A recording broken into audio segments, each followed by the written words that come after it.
نحمدہ ونصلی علی رسولہ الکریم خاتم النبیین صلی اللہ علیہ وآلہ وسلم، اما بعد، فاعوذ باللہ من الشیطان الرجیم، بسم اللہ الرحمن الرحیم۔ وقال فرعون ذرونی اقتل موسیٰ ولیدع ربہ انی اخاف ان یبدل دینکم او ان یظہر فی الارض الفساد۔ وقال موسیٰ انی عذت بربی وربکم من کل متکبر لا یؤمن بیوم الحساب۔ وقال رجل مؤمن من آل فرعون یکتم ایمانہ اتقتلون رجلا ان یقول ربی اللہ وقد جاءکم بالبینات من ربکم وان یکن کاذبا فعلیہ کذبہ وان یکن صادقا یصبکم بعض الذی یعدکم ان اللہ لا یہدی من ہوا مسرف کذاب۔ صدق اللہ العظیم۔ سامعین محترم، میں نے آپ کے سامنے سورہ مومن کی آیات نمبر 26 سے لے کر 28 تک تلاوت کی ہیں۔ ترجمہ اس کا یہ ہے کہ فرعون نے ایک روز اپنے درباریوں سے کہا، چھوڑو مجھے، میں اس موسیٰ کو قتل کرتا ہوں، اور پکار دیکھے یہ اپنے رب کو، مجھے اندیشہ ہے کہ یہ تمہارا دین بدل دے گا یا ہماری سرزمین میں فساد برپا کر دے گا۔ موسیٰ نے کہا، میں نے تو ہر اس متکبر کے مقابلے میں جو یوم حساب پر ایمان نہیں رکھتا اپنے رب اور تمہارے رب کی پناہ لے لی ہے۔ اس موقع پر آل فرعون میں سے ایک مومن شخص نے جو اپنا ایمان چھپائے ہوئے تھا کہا، کیا تم ایک شخص کو صرف اس بنا پر قتل کر دو گے کہ وہ کہتا ہے کہ میرا رب اللہ ہے، حالانکہ وہ تمہارے پاس تمہارے رب کی طرف سے واضح دلائل لے کر آیا ہے؟ اگر وہ جھوٹا ہے تو اس کا جھوٹ خود اس پر پلٹ پڑے گا، لیکن اگر وہ سچا ہے تو وہ جس انجام کی تم کو دھمکی دیتا ہے اس کا کچھ حصہ تو تم کو پر ضرور آ پڑے گا۔ اللہ کسی ایسے شخص کو ہدایت نہیں دیتا جو حد سے گزر جانے والا اور کذاب ہو۔ سامعین محترم، میں نے آپ کے سامنے سورہ مومن کی آیت نمبر 26 سے لے کر آیت نمبر 28 تک تلاوت کی ہے۔ ان آیات کے اوپر غور کریں تو یہ معلوم ہوتا ہے کہ یہ قرآن مجید ہمارے آج کے دور کے اندر بھی ہماری رہنمائی کر رہا ہے، اور ایک ایسے شخص کے متعلق ہمیں خبر دے رہا ہے جس نے اپنی فرعونیت کو دنیا کے لیے عذاب بنایا ہوا تھا، اپنی حاکمیت کو، اپنی حکمرانی کو دنیا کے لیے عذاب بنایا ہوا تھا۔ اور جب اسے موسیٰ علیہ السلام نے یہ کہا کہ حکمرانی کا حق صرف اللہ تعالیٰ کو ہے، اللہ کے احکامات ہی زمین کا قانون بن سکتے ہیں، اللہ کے احکامات اور قوانین کے مطابق ہی معاشرہ تشکیل دیا جا سکتا ہے، تو فرعون کو یہ بات محسوس ہوئی کہ اب اس کا اقتدار خطرے میں آ گیا ہے، کیونکہ مصر کے اندر فرعون نے اپنے قوانین کے تحت ایک نظام زندگی سیٹ کر رکھا تھا، اور وہاں پر اللہ کے قوانین جاری و ساری نہیں تھے۔ وہ اپنے مذہب کو اپنے لیے استعمال کرتے تھے، وہ اپنی دولت کو اپنے اقتدار کو قائم رکھنے کے لیے استعمال کرتے تھے۔ اس لیے اس نے جب محسوس کیا کہ اقتدار اس کے ہاتھوں سے نکل رہا ہے تو اس نے مذہبی کارڈ کھیلنے کی کوشش کی۔ حالانکہ فرعون کو روکنے والا کوئی نہیں تھا، اس کے باوجود اس نے یہ ظاہر کیا کہ جیسے اسے کسی نے کہہ کر روک رکھا ہے، اس جرم سے، موسیٰ کو قتل کرنے سے روک رکھا ہے، اسی لیے اس نے کہا کہ چھوڑو مجھے، میں موسیٰ کو قتل کرتا ہوں۔ حالانکہ اسے روکنے والا کوئی نہیں تھا، اسے صرف اللہ کا خوف تھا جس کی وجہ سے وہ موسیٰ کے قتل سے رکا ہوا تھا۔ لہذا اس نے نعرہ لگایا کہ موسیٰ علیہ السلام دین کو، اس نظام حکومت کو جو ہم نے سیٹ کر رکھا ہے، اس کے اندر یا تو کوئی انقلاب لے آئے گا اور یا پھر اس کے اندر فساد پیدا کر دے گا کہ کسی کا کوئی قانون ہی موجود نہ ہو۔ لہذا اس نے لوگوں کو امن و امان کی صورتحال کو خطرے میں بتایا کہ مجھے نہیں، میرا اقتدار خطرے میں نہیں ہے، تم لوگ خطرے میں ہو، مجھے کوئی پرابلم نہیں ہے، مجھے اپنی فکر نہیں ہے، مجھے عوام کی فکر ہے کہ تمہارا نظام حکومت بدل دے گا۔ اور اسی صورت کے اندر یہ بات بڑے طریقے سے بتا دی گئی ہے کہ فرعون نے اللہ تعالیٰ نے حضرت موسیٰ علیہ السلام کو فرعون، حامان اور قارون کی طرف بھیجا تھا۔ فرعون اقتدار جباریت کی علامت ہے، حامان مذہبی پیشوائیت کی علامت ہے، قارون سرمایہ داری نظام کا سمبل بنا ہوا تھا، لیکن فرعون نے ان سب کو اپنے اقتدار کے لیے استعمال کر رکھا تھا۔ مذہبی پیشوا بھی فرعون کے اقتدار کو مضبوط کرنے کے لیے ہر وقت جد و جہد کرتے رہتے تھے، سرمایہ دار بھی اس کے اقتدار کو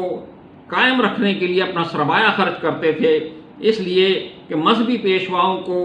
اقتدار تحفظ فراہم کر رہا تھا، ان کی روٹی روزی چل رہی تھی۔ اسی طرح سرمایہ داروں کا سرمایہ بھی ان کے سرمایہ کو فرعون کا اقتدار ان کے سرمایہ کو تحفظ دے رہا تھا، اس لیے اس نے بڑے طریقے سے لوگوں کو اس جال کے اندر پھنسانے کی کوشش کی کہ مجھے اپنی فکر نہیں ہے، مجھے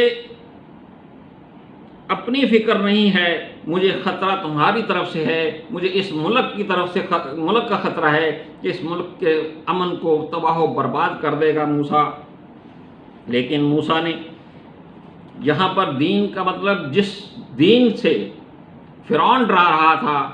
اس کا مطلب ہے نظام حکومت، اور نظام حکومت تمدن، مذہب، سیاست، معیشت، اسی کے اوپر اس نے چلا رکھا تھا سارے کا سارا، اور اسی کو نظام حکومت کہتے ہیں۔ جب کوئی بھی ملک، کوئی بھی سرزمین، کوئی بھی حکمران اللہ کے حکم کے مطابق زمین کے اوپر نظام زندگی قائم کرے گا تو ظاہر ہے پھر ساروں کے ساتھ انصاف کیا جائے گا، دولت چند ہاتھوں کے اندر سمیٹی نہیں جائے گی۔ مذہبی پیشوا لوگوں کو غلط قسم کی باتیں سمجھا کر اپنے پیچھے نہیں لگائیں گے، وہ اپنی طرف سے، ایک مذہبی پیشوا بھی اپنی طرف دولت سمیٹ رہے ہیں، یہ سرمایہ دار بھی اپنی طرف دولت سمیٹ رہے ہیں، اور عوام جو ہے بھوکے مر رہے ہیں، عوام کو کوئی سہولت نہیں ہے۔ لیکن یہاں پر فرعون جو اقتدار کا مالک ہے،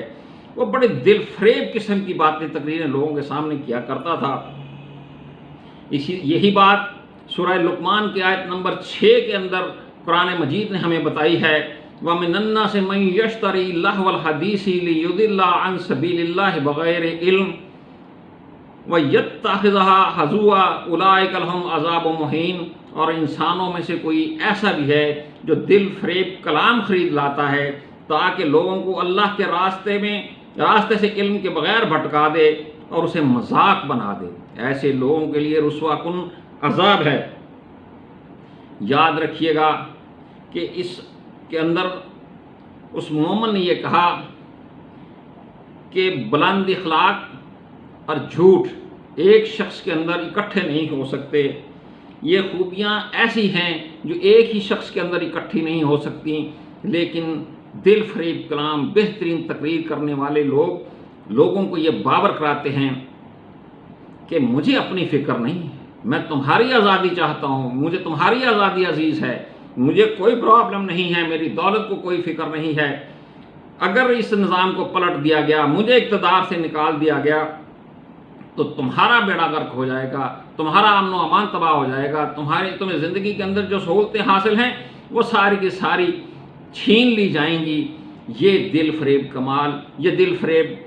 کلام، یہ دل فریب تقریریں لوگوں کو باور کرانے کے لیے کی جاتی ہیں، جبکہ اس کے پیچھے اقتدار کی ہوس ہوتی ہے۔ ہوس پرستی کا یہ ایک سمبل ہوتا ہے کہ لوگوں کو اپنی بجائے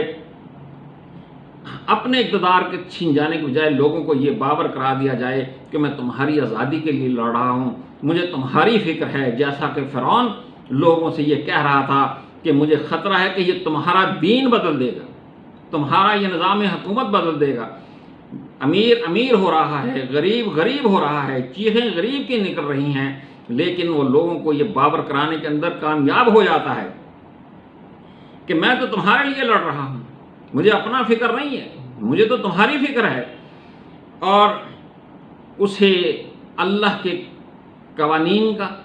اللہ کے احکامات کا کچھ علم نہیں ہوتا، بونگیاں مارتا ہے، جیسے فرعون بونگیاں مارتا تھا